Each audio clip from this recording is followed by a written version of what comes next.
Sir Jagan గారి పైన వరుసగా దాడులు చేయడానికైతే ప్రయత్నాలైతే జరుగుతున్నాయి సార్. ఆల్రెడీ విజయవాడలో సక్సెస్ అయ్యారు. తర్వాత ఇంకోసారి కూడా ప్రయత్నం జరిగింది గానీ పట్టేసుకున్నారు.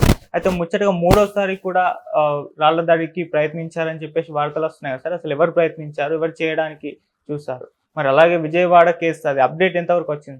యాక్చువల్‌గా జగన్ మీద విజయవాడలో జరిగిన రాళ్ల దాడి చూసాము. ఇప్పుడు వైజాగ్‌లో, విశాఖలో ఆయన నిన్న ఆడ వెళ్ళి బస్సు యాత్ర చేస్తున్నప్పుడు 1902 హెల్ప్ లైన్‌కి ఒక కాల్ వచ్చింది. ఆ కాల్‌లో ఎవరో ఒక అబ్బాయి మేము జగన్‌ని మళ్ళీ రాళ్ల దాడి చేయబోతున్నామని చెప్పారు. సో ఆ కాల్ని వీళ్ళు ట్రేస్ చేసి పోలీసులు ఒక 5 మంది కుర్రాళ్ళని అరెస్ట్ చేశారని చెప్తున్నారు. అంటే వాళ్ళు ప్లాన్ చేసుకున్నారనేది తెలుస్తుంది. సో పోలీసుల ఇంట్రాగేషన్లో కూడా వాళ్ళు రాళ్ల దాడి నిజంగానే ప్లాన్ చేసుకొని చెప్పి చేయాలనేది వాళ్ళు అనుకున్నట్టుగా తెలుస్తుంది. అంటే ముందే పోలీసులకి చేస్తే ఇంకా మజా బాగుంటుంది అనేది వాళ్ళ అభిప్రాయం. బట్ దాన్ని కాల్ని వాళ్ళు ట్రేస్ చేస్తారని అనుకోలేదు. సో ట్రేస్ చేసి వాళ్ళని పట్టుకోగలిగారు. సో ఎందుకంటే ఇప్పుడు మనకి మొన్న కూడా మాట్లాడుకున్నాం, కమాండ్ కంట్రోల్ వ్యవస్థ జగన్ చుట్టూ ఉంటుంది. అట్లాగే ఒక 50 మంది ప్రత్యేక పోలీసులు బైనాక్యులర్స్ పెట్టుకొని మొత్తం చూడడం అవన్నీ కూడా అబ్జర్వ్ చేయడం చేస్తున్నారు. కమాండ్ కంట్రోల్లో కూడా అన్నీ అక్కడున్న ఏరియాలో ఉన్న సీసీటీవీలు, అట్లాగే ఈ బస్కున్న సీసీటీవీలు ఇవన్నీ కూడా అనుసంధానించబడి ఉంటాయి. సో దీన్ని నిరంతరం వాళ్ళు మానిటరింగ్ చేస్తుంటారు. పెద్ద పెద్ద మానిటర్స్ ఉంటాయి మొబైల్ యూనిట్లు. సో మానిటర్ చేస్తూ ఎక్కడేదన్నా అనుమానం వచ్చినా వాళ్ళు ఇమ్మీడియట్గా పట్టుకుంటారు. అంటే టెక్నాలజీని బాగా ఇప్పుడు జగన్ యాత్రలకు సంబంధించి ఉపయోగిస్తున్నారు. సో ఎందుకంటే దాడులు జరిగే అవకాశం ఉంది.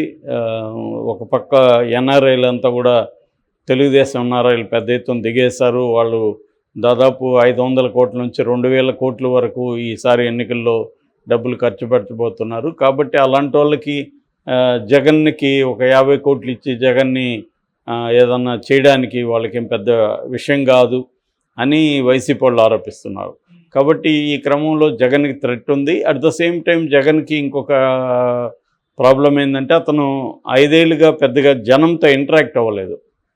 అంటే కొన్ని సమావేశాలు పెట్టడం, ఈ బటన్ నొక్కేటప్పుడు సమావేశాలు పెట్టడం, అప్పుడు మాట్లాడడం, అప్పుడు ఏదైనా జనాల్ని కలవడం, ముఖ్యంగా స్కూల్ పిల్లల్ని కలవడం, వాళ్ళతో మాట్లాడించడం, గవర్నమెంట్ స్కూల్ పిల్లలు ఇది చేశాడు తప్ప విస్తృతంగా జనంలోకి వెళ్ళి ఆయన ఒక ప్రజా దర్బార్ లాంటిది ఎప్పుడు చేయలేదు.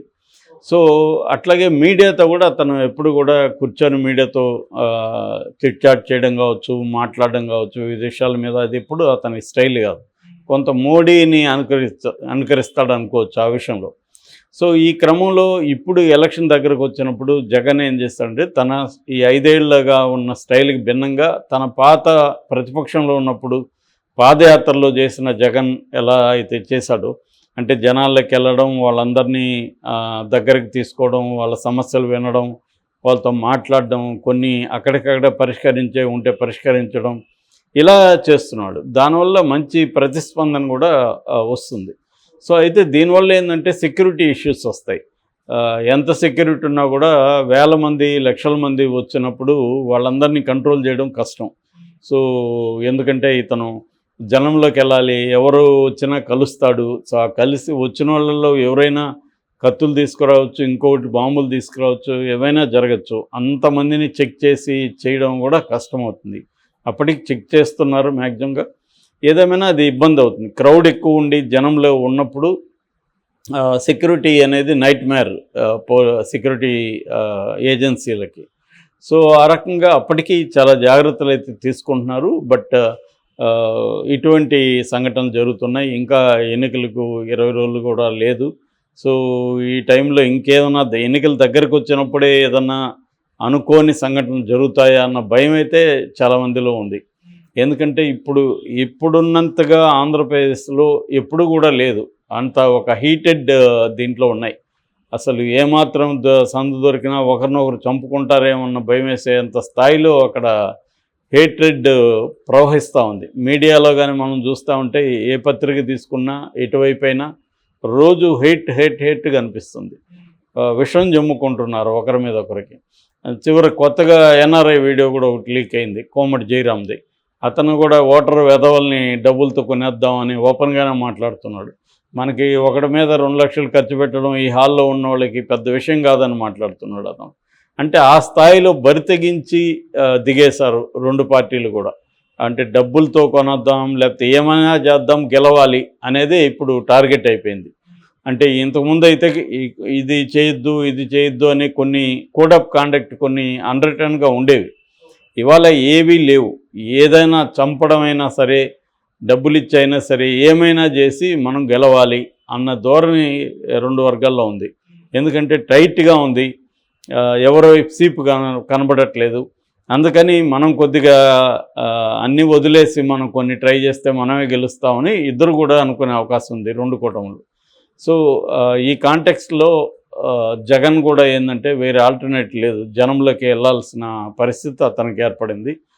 సో దానికి సెక్యూరిటీ ఇచ్చే పరిస్థితి లేదు. అందుకని ఇలాగా ధైర్యంగా ఫోన్ చేసి హెల్ప్ లైన్కే ఫోన్ చేసి మేము రాళ్ళ దాడి చేస్తామని ప్రకటించారంటే ఎంతకు బరితెగిస్తా ఉన్నారనేది మనకు అర్థమవుతుంది. సో మరి వాళ్ళు ఊరికే ఆ యువకులు ఆకతాయిగా అయితే చేయరు కదా. ఎందుకంటే ఆకతాయిగా చేస్తే వాళ్ళకు కూడా భయం ఉంటుంది కదా. వాళ్ళ వెనక ఎవరో లేకపోతే మేము చూసుకుంటాం, మీరు కానివ్వండి అన్న ఒక హామీ లేకపోతే, వాళ్ళకి పెద్ద ఎత్తున ఏదో ఆశ లేకపోతే, జగన్ మీద ఓన్లీ కోపంతో తమ జీవితాలను నాశనం చేసుకునే అంత అమాయకత్వం ఉంటుందని నేను అనుకోవట్లేదు. సో ఖచ్చితంగా ఏదన్నా దాని వెనక ఎవరున్నారని తేలాలి. ఇక విజయవాడ జగన్ దాడికి సంబంధించి కొన్ని ట్విస్టులు అయితే చోటు చేసుకుంటున్నాయి. అందులో ఒకటేమో దుర్గారావు అనే అతన్ని A2గా పెట్టారు. అతన్ని 16వ తేదీ అరెస్ట్ చేశారు. అరెస్ట్ అంటే అనఫిషియల్గా తీసుకెళ్లారు ఇంట్లో నుంచి. సో అప్పటి నుంచి వాళ్ళు కస్టడీలో పెట్టుకున్నారు. కానీ పోలీసులు దాన్ని డినై చేశారు. మేము కస్టడీలో పెట్టుకోలేదు, మాకు తెలియదు అన్నారు. వాళ్ళ తరపున అడ్వకేట్ కూడా హైకోర్టులో సెర్చి పిటిషన్ వేశాడు. సెర్చి కమిటీని కూడా హైకోర్టు ఫామ్ చేసింది. వాళ్ళు కూడా మొత్తం సెర్చ్ చేసి ఎక్కడా కూడా పోలీస్ స్టేషన్లో లేడని కూడా వాళ్ళు కోర్టుకి నివేదించారు. ఈ సమయంలో సలీం హెబియస్ కార్పస్ పిటిషన్ వేద్దాం అనుకున్నాడు. ఆ టైంకి పోలీసులు అతన్ని వదిలేసి సంతకాలు తీసుకున్నారు 160 స్టేట్మెంట్ కింద ఎప్పుడు పిలిచినా రావాలని. అంటే పోలీసులు అతన్ని వదిలినట్టే వదిలి అతని మీద నిఘా పెట్టారా అంటే, అతని ఫోన్లో ఏమన్నా స్పై వేరేసి అతను ఎవరితో వదిలేస్తే అతను కాంటాక్ట్ ఫ్రీగా చేస్తాడు కదా, అతనికి ఇక మీదట అరెస్ట్ భయం లేదు కాబట్టి. సో అతని ద్వారా అతన్ని ఒక ఎరవేసి బోండవమ్మ లాంటి వాళ్ళని పట్టుకోవడానికి పోలీసులు ప్లాన్ చేస్తున్నారా అనేది కూడా ఒక వెర్షన్. ఎందుకంటే పోలీసులు చాలాసార్లు అలాగే చేస్తారు. మనల్ని నమ్మించి నీ మీద మాకేమీ డౌట్ లేదన్నట్టుగా మనల్ని నమ్మించి మనం బయట ఫ్రీగా మనల్ని వదిలేస్తారనుకొని కాంటాక్ట్లు చేస్తాం. కాబట్టి ఆ క్రమంలో అసలైన వాళ్ళు దొరుకుతారనేది కూడా ఉండొచ్చు. ఒక ఎర్ర వేసి అసలైన వాళ్ళని పట్టుకోవడం. సో ఆ యాంగిల్లో ఏమన్నా జరుగుతుందా అనేది ఒక డౌట్. ఇక సతీష్కి సంబంధించి సతీష్ 2 విషయాలు జరుగుతున్నాయి సతీష్ విషయంలో. ఒకటి, కస్టడీ పిటిషన్ వేశారు కోర్టులో. ఆ కస్టడీ పిటిషన్ ఏంటంటే, ఒక వారం రోజులు మాకు కస్టడీకి కావాలి, ఇంకా అనేక విషయాలను మేము విచారించాలి. ఇప్పుడు అతని మీద జరుగుతున్న విచారణలో కొన్ని విషయాలు బయటకు వచ్చాయి, దానంతా అతని ముందు పెట్టి మేము ప్రశ్నించాల్సి ఉంది అనేది కస్టడీ పిటిషన్ వేశారు. అది ఈరోజు విచారణ జరగబోతుంది. అది సివిల్ జడ్జి కోర్టులో వేశారు. రమణారెడ్డి జడ్జి గారు అది ఈరోజు చేస్తారు.